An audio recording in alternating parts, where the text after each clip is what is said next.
Hello दोस्तों, नाम संजय ठाकुर। एक नए वीडियो के साथ आपका स्वागत करता हूं। दोस्तों, इस वीडियो में हम ये जानेंगे कि व्हाट इज़ रियल स्टेट।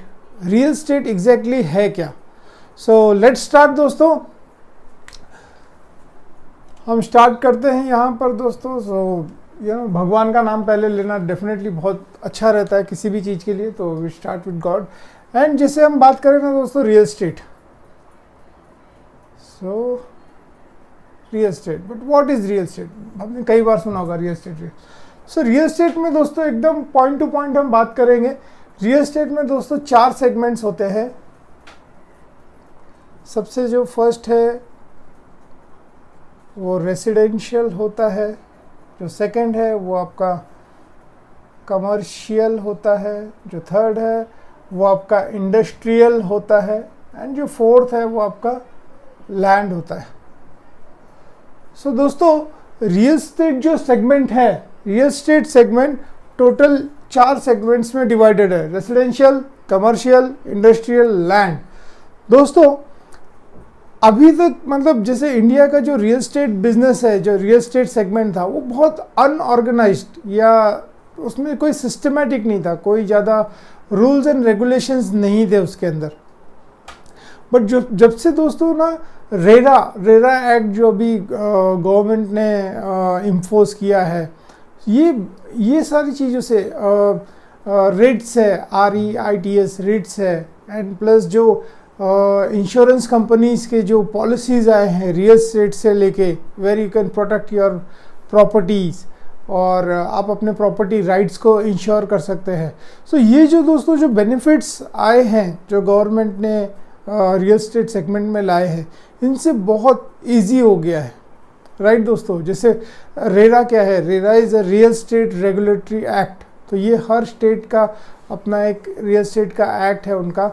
तो जो भी इस फील्ड में हैं, जैसे ब्रोकर्स हैं, बिल्डर्स हैं, जो भी लोग हैं, उन्हें ये रूल्स के साथ बॉन्ड करना पड़ता है। अगर उन्होंने आपको कुछ कमिटमेंट दिया है, they have to fulfil that commitments, else you can take action. You can take action in the sense, आप उनके खिलाफ कंप्लेंट कर सकते हैं गवर्नमेंट के साथ में, and government will take a strict action against those people जो कि वो कमिट कर रहे हैं और वो दे नहीं रहे। दीज आर द बेनिफिट दोस्तों। रिट क्या है? Writ is real estate investment trust है।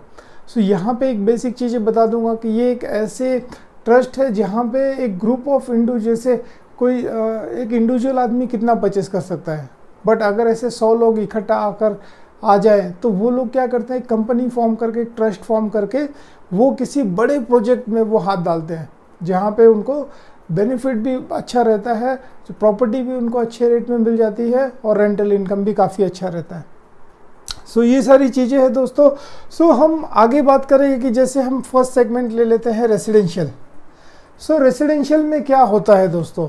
ओके, रेसिडेंशियल में क्या चीज़ें आती हैं, हम थोड़ा सा वो समझेंगे। तो रेसिडेंशियल जैसे बेसिक नाम लेते ही हमें पता चल जाता है कि रेसिडेंशियल में क्या है कि वो प्रॉपर्टी जहाँ पे लोग रहने के लिए उसे यूज़ करते हैं।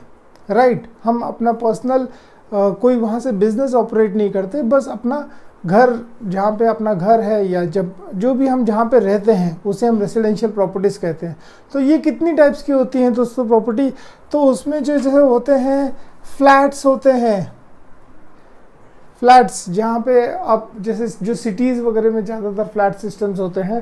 यहाँ पे क्या है कि दोस्तों आपका एक स्क्वायर फीट का एक पर्टिकुलर एरिया का एक फ्लैट होता है, जहाँ पे आप उसे अपने नाम पे इंडिविजुअल परचेस करके आप रह सकते हो। राइट, फिर दोस्तों क्या होता है? कॉन्डो होता है, और इसे कुछ लोग कॉन्डोमिनियम भी बोलते हैं। तो दोस्तों व्हाट इज दिस?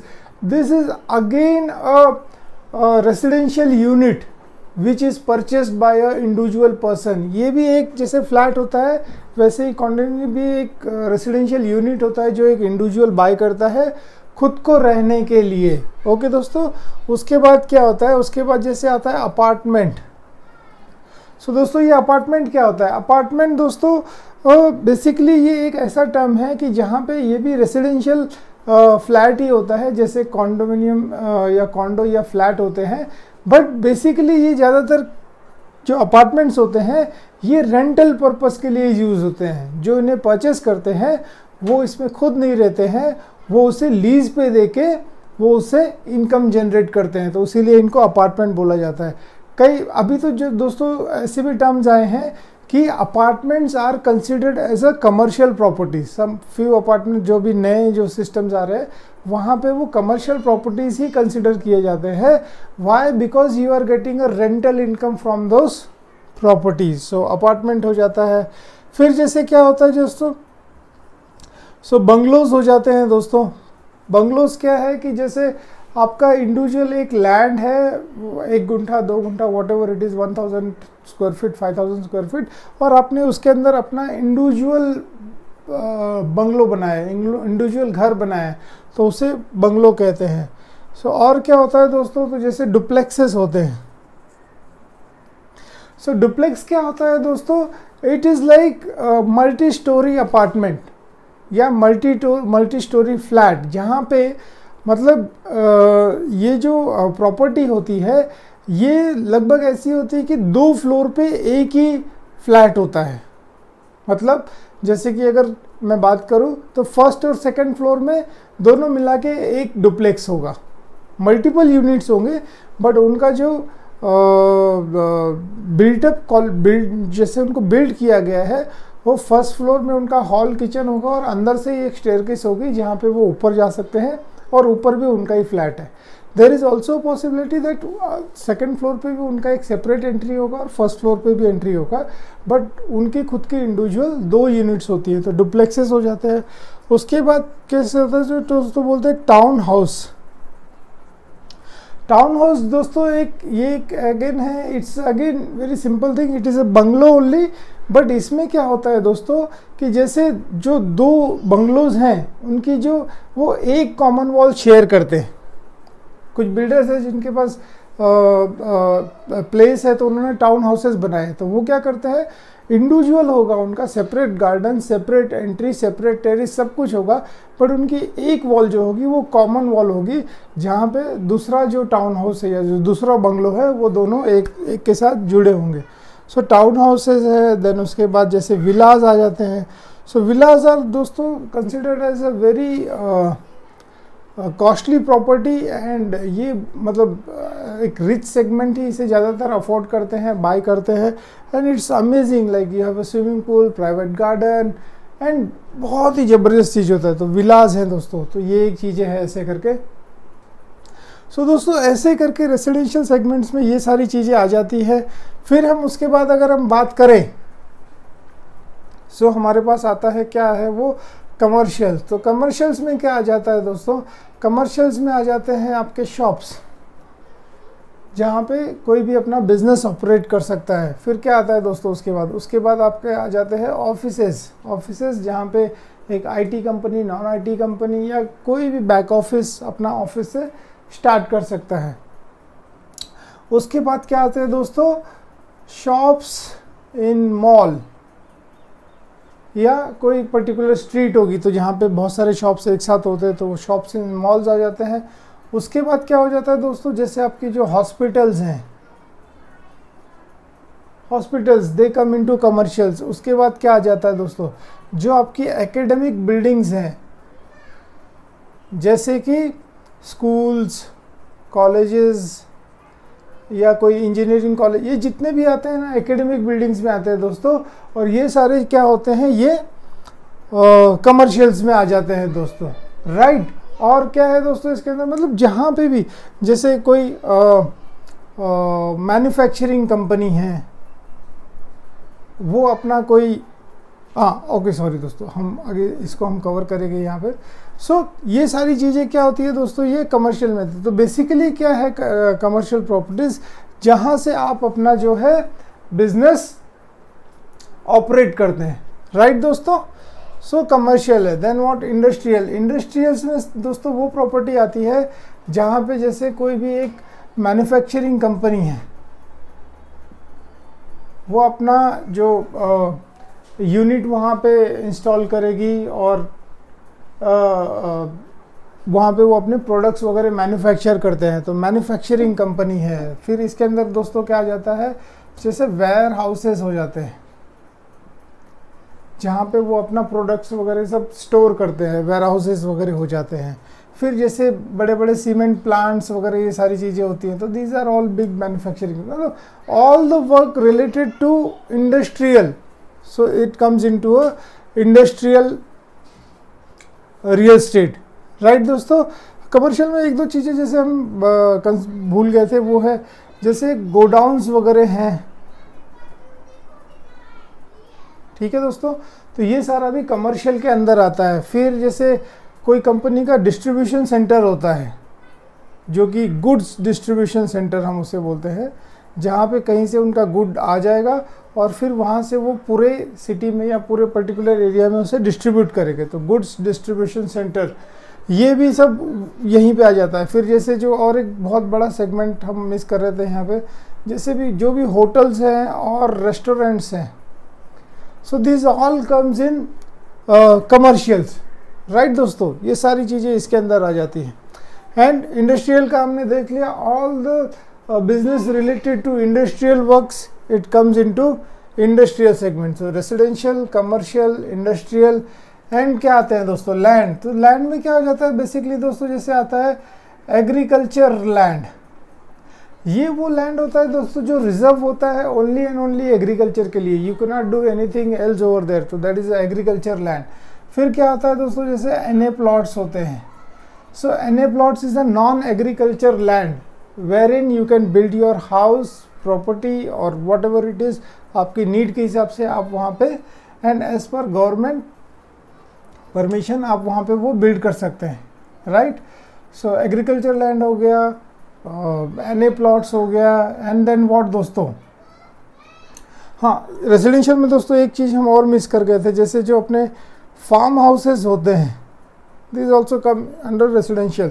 फिर जैसे एक दोस्तों होता है रैंचे लैंड। सो रैंचे लैंड क्या होता है दोस्तों, जैसे आपने देखा होगा कि कुछ लोग बकरियां पालते हैं, मुर्गियां पालते हैं, जो भी ऐसे लाइवलीहुड को रन करने के लिए जो बिजनेसेस रन होते हैं, तो उस लैंड को बोला जाता है रैंचे लैंड। तो रैंचे लैंड है यहाँ पे दोस्तों, जैसे फिशरी वगैरह रहता है, तो ये सारी चीज़ें यहाँ पे आ जाती है। फिर क्या होता है दोस्तों, जैसे जो वैकेट प्लॉट्स हो जाते हैं, जो कि आदमी अपने इन्वेस्टमेंट के लिए उसे परचेस करता है, फिर उसे मल्टीपर्पज़ यूज़ के लिए उसको यूज़ करता है, जैसे स्पोर्ट्स हॉबीज़ वगैरह के लिए यूज़ करते हैं, तो वो है ऐसे करके। सो दोस्तों कुल मिला के देखा जाए तो मतलब ये रियल एस्टेट सेगमेंट जो है अपना, वो डिवाइड होता है इन्हीं 4 सेगमेंट्स में, और ये 4 फिर से डिवाइड हो जाते हैं अपने इंडिविजुअल सेगमेंट्स में, राइट दोस्तों। सो ये सारी चीज़ें हैं। एंड अगर हम और एक चीज़ यहाँ पे देखें कि इसमें दोस्तों कौन से लोग एसोसिएटेड हैं इस बिजनेस से, who are the people who are the peoples who are associated with this segment। तो दोस्तों इसमें जैसे हैं जो लोग हैं वो हैं बिल्डर्स, जो कि बिल्डिंग बनाते हैं, प्रॉपर्टी बनाते हैं, वो लोग इन्वॉल्व हैं इसके अंदर। उसके बाद जितने लोग हैं जो मटेरियल सप्लाई करते हैं, जैसे कि जो भी कंस्ट्रक्शंस के लिए रिक्वायर्ड मशीनरी है, या सीमेंट्स है, या आयरन रॉड्स हैं, या जो भी मतलब इक्विपमेंट्स हैं, जेसीबीज हैं, तो सारे ये मटेरियल सप्लाई के अंदर आ जाते हैं दोस्तों। उसके बाद जो मैन्युफैक्चरिंग कंपनीज हैं जो दोस्तों क्या करती हैं, जो ये सब प्रोडक्ट मैन्युफैक्चर करती हैं फॉर रियल एस्टेट्स, राइट दोस्तों। सो बिल्डर है, मटेरियल सप्लाई है, मैन्युफैक्चरिंग कंपनीज है। उसके बाद दोस्तों जो अपना man power, human man power जो इसके अंदर इन्वॉल्व है, जो कि मशीनरीज को यूज़ करता है और ख़ुद भी वो काम करते हैं उसके अंदर, ये लोग हैं। इसके अलावा जो दोस्तों जो कुछ वाइट कलर प्रोफेशंस भी हैं इसके अंदर, जैसे कि जो ब्रोकर्स हैं और कंसल्टेंट्स हैं, जो कि इस मतलब जो भी ये प्रॉपर्टीज़ बनी है उनको सेल करने में हेल्प करते हैं। इसके अलावा कौन है दोस्तों, इसके अलावा आर्किटेक्ट्स हैं जो प्लान्स वगैरह बनाते हैं सारी चीज़ें। उसके अलावा इंजीनियर्स हैं जो प्रोजेक्ट्स को कंप्लीट कैसे करना है, ये सारी चीज़ें आ जाती है इसके अंदर, इंजीनियर्स हैं। उसके बाद क्या है दोस्तों, एक बहुत बड़ा सेगमेंट और भी इसके साथ एसोसिएटेड है जिसे हम कहते हैं कि मार्केटिंग। बहुत सारी मार्केटिंग एजेंसीज इनके साथ जुड़ी हुई हैं, क्योंकि जो भी बिल्डर प्रोजेक्ट बना रहा है सारी चीज़ें तो उनको मार्केटिंग करना है, सेल करना है, तो मार्केटिंग कंपनीज इनके साथ एसोसिएटेड है। एंड जो बोलते ये तो इनके साथ दोस्तों डायरेक्टली इन्वॉल्व है, बट जो इनडायरेक्टली इनसे कमाते हैं वो क्या है, उसके नियर बाई रेस्टोरेंट्स हैं, मतलब जो भी उस प्रोजेक्ट के नियर बाई रेस्टोरेंट्स हैं, फूड स्टॉल्स हैं, वो सारे लोग इससे बिजनेस कमाते हैं। एंड दोस्तों एक जब अच्छी रियल एस्टेट कोई प्रॉपर्टी डेवलप होती है ना, तो फिर क्या होता है, उसके आजू बाजू का जो एरिया है, उसके अगल बगल का जो एरिया है वो ज़बरदस्त तरीके से डेवलप होता है एंड वहाँ पे अनलिमिटेड इनकम अपॉर्चुनिटीज़ डेवलप होती हैं। दोस्तों ये एक इतना ज़बरदस्त सेगमेंट है जो कि मतलब अनलिमिटेड पोटेंशियल है इसके अंदर, जो लोगों को एम्प्लॉयमेंट देता है एंड इंडिया के ग्रोथ में ये मतलब बहुत बड़ा हिस्सेदार है ये, ऐसे करके। ये कुछ चीज़ें थी जो दोस्तों मैं चाह रहा था कि अगर आप रियल एस्टेट बिजनेस में ऑलरेडी हैं या आप सोच रहे हैं इस बिज़नेस को स्टार्ट करने के लिए, ये कुछ बेसिक चीज़ें हमें पता होनी चाहिए। And it's a amazing business दोस्तों, एंड लेट्स मेक इंडिया आत्मनिर्भर bye entering into entrepreneur business. आप खुद को एंटरप्रेन्योर बना सकते हैं इस बिजनेस में आके, and it's really amazing. Thank you very much, फिर मिलेंगे एक नए वीडियो के साथ।